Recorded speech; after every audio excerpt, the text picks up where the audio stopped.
Hello everyone, welcome to Fresa Technologies YouTube channel. In this video, we are going to see about how to add port cut update to a Java shipment in Fresa application. Initially, we have to log into our Fresa application. After your successful login, this is how your dashboard looks. Open the respective Java shipment. Now, we will be navigated to the job screen. Here we have to click on the edit button on the edit job info page. We can see the port cut update column. There we have to provide the date.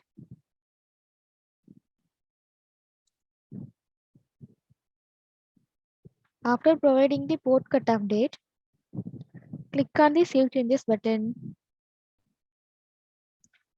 Now the port cut update will be added to the job screen.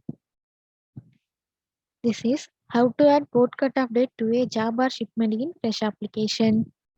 Thanks for watching.